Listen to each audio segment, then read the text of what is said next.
ఈ మధ్య కుటుంబంలో చిన్న చిచ్చు రేపిన సంగతి మీకు తెలుసు. బాధాకరం అండి. అయినా సరే భయపడకపోవడానికి కారణం మా అమ్మాయి నా ఆస్తి కాదు, ఎప్పుడు వారి ఆస్తి. మరి ఏమైనా చేసుకోనివ్వండి.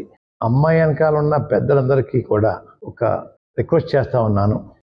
అమ్మాయిని ఎలాగ రోడ్డు మీద లాగించారు కాబట్టి, రోడ్డు మీద పంపారు కాబట్టి టీవీ డిబేట్లోను స్టూడియోలు పంపించి ఇంటర్వ్యూలు ఇప్పించడం, అలాగే మీ అభిమాన నాయకుడైన పవన్ కళ్యాణ్ గారి కోసం పిఠాపురం అంతా డోర్ టు డోర్ తిప్పండి. ఏమీ భయపడను, బాధపడను. మీ ప్రాపర్టీస్ అంతా ఏమైనా చేయించుకోండి. దయచేసి ఆ కార్యక్రమం వచ్చేసుకుంటే బాగుంటుందని నాకు అనిపించి ఈ 2 మాటలు చెప్పాలని మీడియా వారిని పిలిచానండి.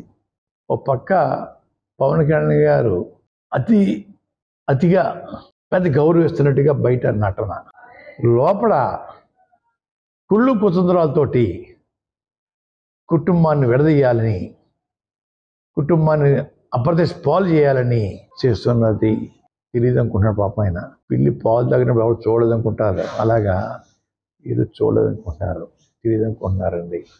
అయ్యా, ఓ పక్కమో గతంలో అయితే నన్ను పెద్దవారు ఓ మాట అన్న పడాలంటున్నాడు ఆయన. అసలు నేను ఎప్పుడూ మీ టాపిక్ తేలేదే, మీ అన్నగారిది కానీ మీది కానీ ఎప్పుడు టాపిక్ తేలేదే. వారాహి యాత్రలో కాకినాడలో ఎందుకు నిందించారు నన్ను, ఎందుకు తిట్టారు, ఎందుకు ఆవేశంగా నా మీద తిరగబడ్డారు, అది చెప్పండి అయ్యా. అప్పుడేమో చేసేసి పెద్దలు 4 మాటలు అన్నా భరించాలి అంటాం. అయ్యా, చాలా పెద్దగా ఉందని పవన్ కళ్యాణ్ గారు. అయ్యా, నా ప్రాపర్టీ కానీ నా కూతురు డయాస్ మీద తమ పరిచయం చేశారట. మొదగా బదనామం కూతురు అని చెప్పి ఎందుకు చెప్పుకోవాలా? మామగారి పేరు వారి భర్త పేరు చెప్పి పరిచయం చేయాలి తప్ప మొదగా బదనామం కూతురు ఎందుకు చెప్పాలా? ఇప్పుడు మొదగా బదనామం కూతురు కాదే, మొదగా బదనామం ఇంటి పేరు లేదే అమ్మాయికి. సిగ్గు లేదా పవన్ కళ్యాణ్ గారు? మా పేరు మీ డయాస్లో ఉపయోగిస్తావా?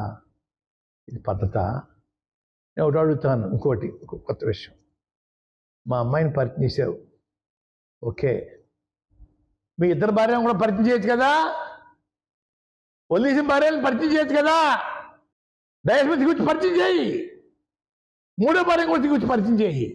అంటే ఎదరోళ్ళు లోకువా, ఎదరోళ్ళు నీ అవమానిస్తూ ఉంటావు అన్నమాట.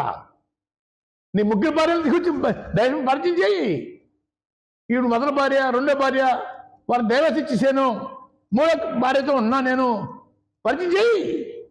మీ ఫ్యామిలీలో జరిగిన సంఘటన మీకు తెలియవా? అది చెప్పవా బయటికి? నేను సంస్కారం వదిలిసి మాట్లాడుతున్నాను. పవన్ కళ్యాణ్ గారు నమస్తే అండి.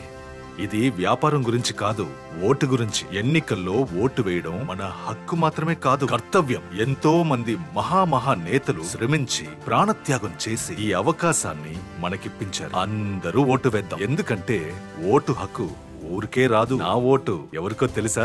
అది సీక్రెట్ అండి.